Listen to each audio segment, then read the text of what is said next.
Et si le contrôle absolu de la planète ne dépendait plus des armées conventionnelles, mais d'un algorithme capable de verrouiller les décisions stratégiques d'un État en une fraction de seconde? Vous avez bien entendu, un bout de code, plus rapide que la lumière, qui peut choisir où lancer le prochain missile, quel réseau couper, ou même quel marché boursier faire flamber. Dans les coulisses, les grandes puissances dépensent déjà des sommes astronomiques. Selon le dernier rapport du CIPRI, les dépenses mondiales en IA militaire ont franchi les 150 milliards de dollars en 2025, soit plus que les budgets combinés de plusieurs flottes de sous-marins.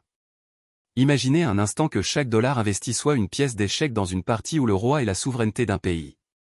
Mais alors, pourquoi cet engouement soudain? La réponse tient en deux mots, vitesse et précision.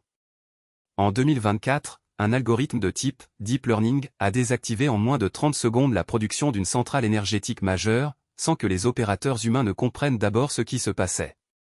C'est l'équivalent d'un sprinter qui franchit la ligne d'arrivée avant même que le départ soit donné. Ce n'est pas de la science-fiction. C'est la réalité d'une guerre qui se joue dans les data centers, pas sur les champs de bataille. Les drones autonomes, capables de repérer, identifier et engager une cible sans intervention humaine, sont déjà testés à grande échelle. Un seul algorithme peut analyser des téraoctets de données en temps réel, anticiper les mouvements ennemis, et proposer la meilleure réponse en moins d'une seconde. Vous vous demandez sûrement comment tout cela se traduit concrètement. Prenons l'exemple d'un réseau de satellites de surveillance qui, grâce à l'IA, détecte une formation de missiles en vol et réoriente instantanément les défenses anti-missiles. Le temps de réaction passe de plusieurs minutes à quelques millisecondes. C'est comme passer d'une vieille montre à quartz à une montre atomique, la précision change la donne. Et si les algorithmes deviennent les nouveaux chefs d'État?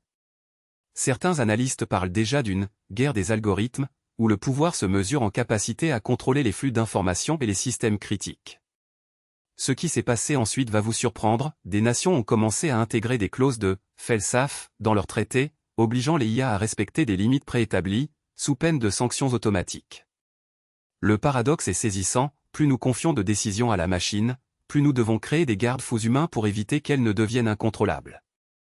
C'est le nouveau dilemme du pouvoir mondial. Dans la suite, nous décortiquerons les acteurs clés de ce jeu d'ombre, les technologies qui façonnent la prochaine génération de conflits, et les risques qui planent sur chaque citoyen. Restez avec nous, car la suite de cette histoire pourrait bien redéfinir la notion même de souveraineté.